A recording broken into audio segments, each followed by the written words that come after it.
You want to go home and rethink your life. I want to go home and rethink my life.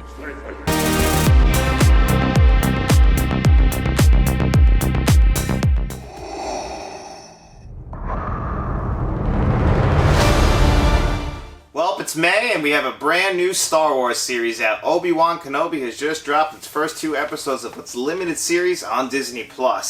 But before we dive into our thoughts on that, please make sure you subscribe to our channel if you're into video games, 4K movie reviews, movies, and television reviews. We do them all here on this channel, so hit subscribe and turn notifications on.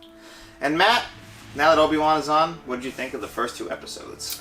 I really enjoyed it. I was surprised. You know, you don't know what to expect with these, but with the record so far, Mando and the Book of Boba Fett, I think they're doing pretty well.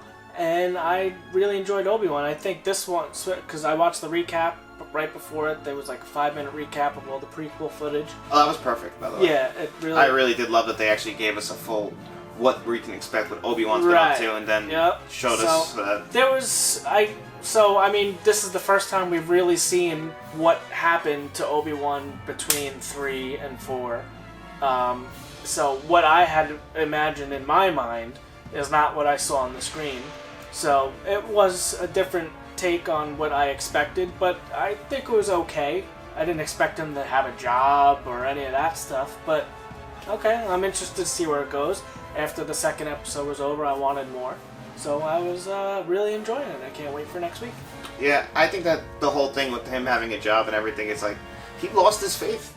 Mm-hmm. That's what I got from that. He did not have any more faith in the Jedi. And plus, we always were under the impression that the Jedis that were left were either in hiding or dead, and this really showed us that that's exactly the truth, because that one Jedi who was trying to have Obi-Wan help him, he ends up getting killed. Yep. It's not safe for a Jedi anymore. Mm-hmm. And unfortunately, that means you have to just blend in, and Obi-Wan has one job.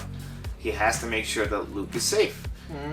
But, as I didn't know about this show, we got Leia on this. Yeah, I had no wasn't idea. expecting that. I don't know why I didn't think of that. I mean, even seeing Luke as a little boy pretending to fly or pod race, whatever he was doing up on the roof of the house, it was really cool to see them as kids, because that's something we've never seen before.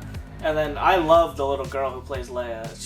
She's funny. She's bossy. And that's how Leia kind of is.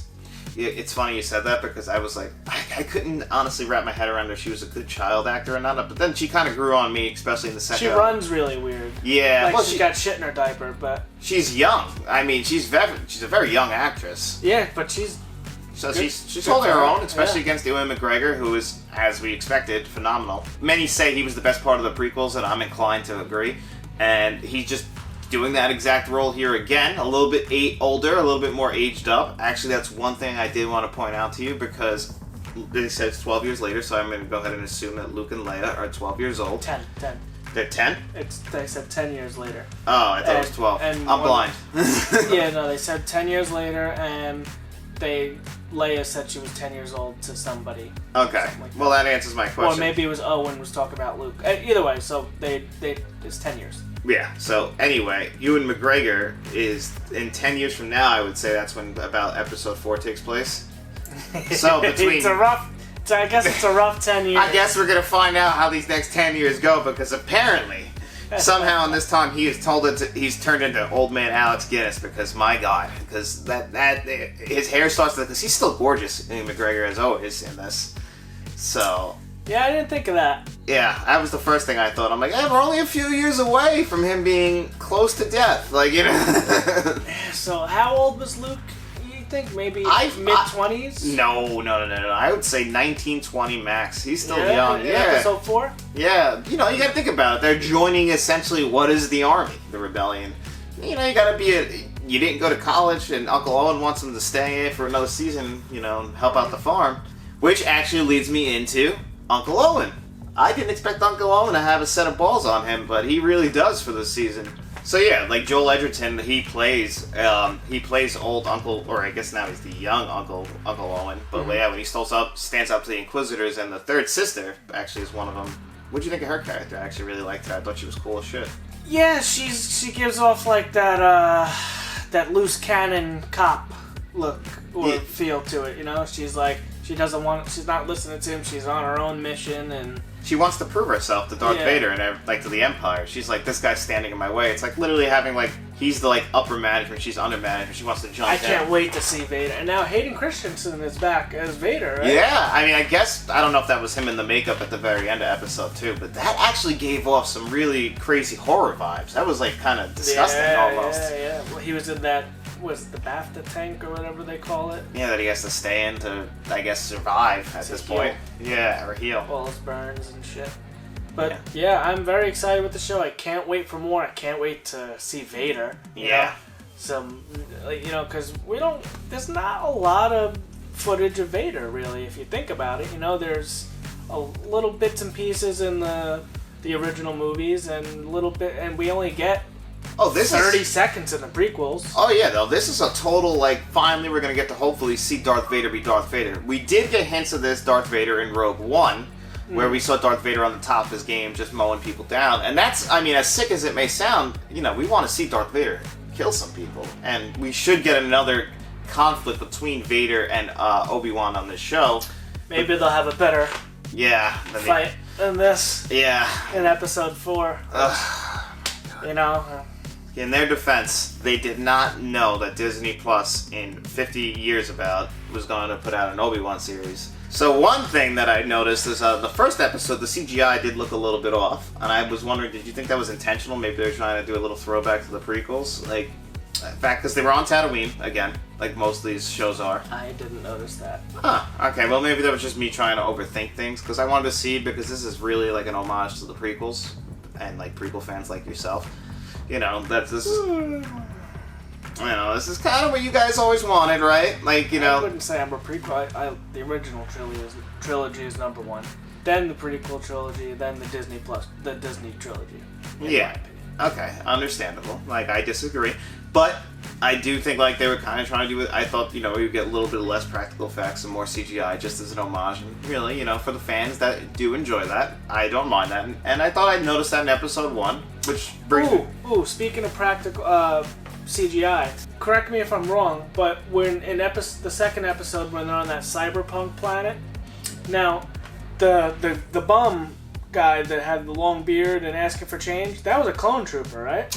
I thought so. I'm not 100%. I didn't do any research to confirm that, but I believe so. It kind of looked like Boba Fett. It did, which is who technically is all the clones. This is only it looked like he was in almost had that might even have been Commander Cody or whatever, because he had the blue. I think he had blue on his armor, right? Well, what happened to the clones who have survived? Like, I guess that's it. What I'm saying. Yeah, that would make a lot of sense. Me and Matt don't dive into the universe besides what we see on Disney Plus or in the films. We've never read any of the books, or we haven't watched Clone Wars, and we haven't watched Rebels. So everything we learn is really through this show. So that's the kind of point of view that me and Matt are coming from. Yeah, I tried Clone Wars cartoon. I watched the movie once or twice, and I get halfway through it, and I just get you know, don't know what it is. It's just too childish, I guess. I don't know. Yeah. Well, the tone for this show definitely worked for me. I mean, I wasn't enjoying the first episode that much, and then the second episode was a big jump for me. I really enjoyed that one way more than the first. I was fired up. I wanted more. Yeah, we'll get one episode a week. They released the first 2 here, which I think was smart because like I said, I was coming off kind of a low of the first one. I didn't love it, but the second one definitely shifted me into high gear to where I'm like, okay, I'm looking forward to episode 3 now.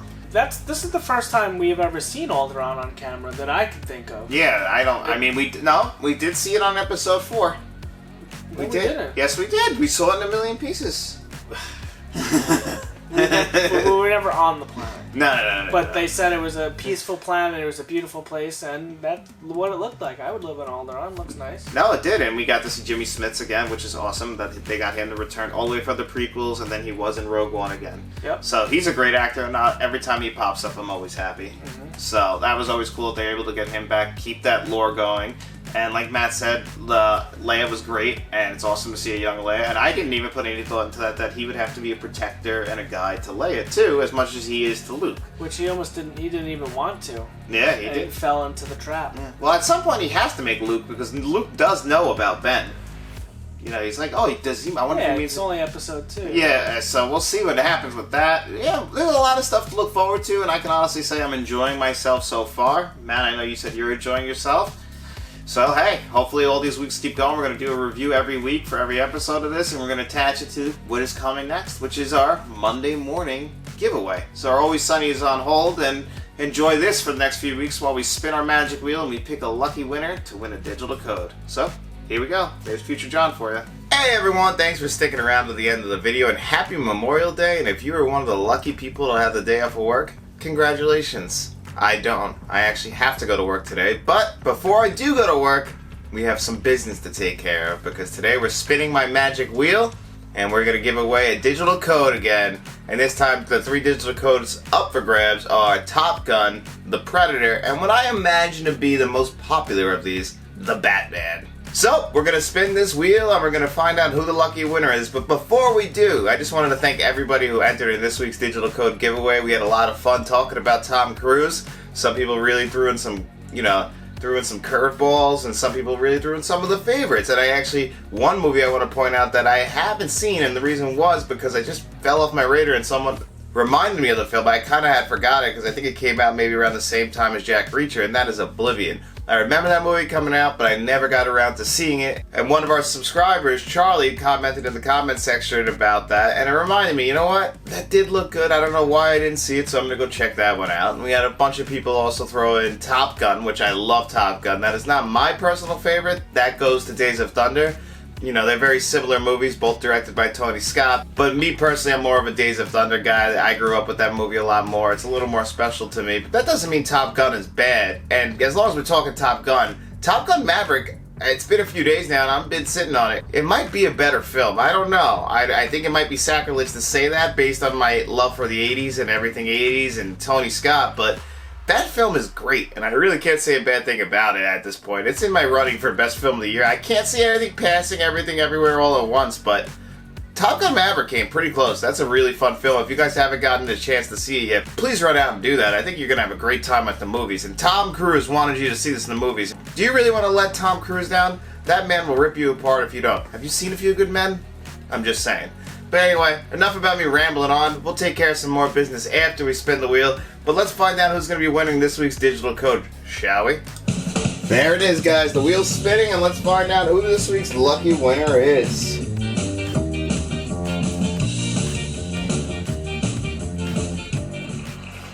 Ray is our lucky winner.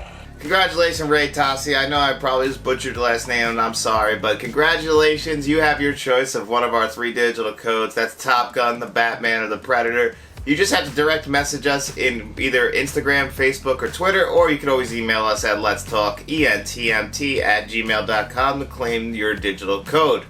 And Ray actually had one of my favorite answers this week. He put a lot of thought into it. He actually picked Collateral, which I agree. I think that is his best performance.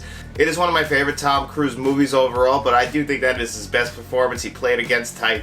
He put the gray suit on. He dyed his hair gray. He wanted to blend in, and he wanted to be a cold-hearted assassin, a hitman, and he played this role perfect. We never get to see Tom Cruise play the villain, and he killed it in Collateral. I don't think Collateral works without Tom Cruise and Michael Mann's directing, and overall, Tom Cruise really knocked it out of the park, and that movie I think came out in 2004, and we haven't gotten any more Tom Cruise villain roles since then. He's really just leaned into playing the action leads, such as in this, Jack Reacher, or, even his biggest franchise in the world, and Mission Impossible. So that's kind of what he's doing. He feels more comfortable doing. He feels more comfortable doing his own stunts, but I would love to see Tom Cruise fall back into being the villain again, if we could possibly ever get that. But hey, we'll always have Collateral. And congratulations, Ray, again. You just gotta hit us up and we'll give you that digital code. And guys, don't forget, we hit 500 subscribers. We are gonna be giving away this Godfather 4K trilogy set, this exact edition, fully wrapped from Best Buy, fully sealed and ready to go, and we will send that to you when we hit 500 subscribers. We're gonna put whoever wants a chance at this on this wheel, and we'll just leave it up to fate. And whoever the winner is, they get this. And guys, this week's digital code giveaway is going to be attached to Friday's video, which will be our review of Stranger Things episodes 5 through 7. We have episodes 1 through 4 already out. That came out yesterday. This week's digital code giveaway questions attached to it. And expect the Stranger Things question in there. And I've already finished up the last 3 episodes. Matt hasn't yet, but well, let's just say I think this review is going to be pretty positive, to give a little bit of a spoiler there. So come back on Friday for your chance to win this week's digital code. And guys, thank you so much for being a fan of Let's Talk. Please make sure you like, share, and subscribe, and you tell all your friends.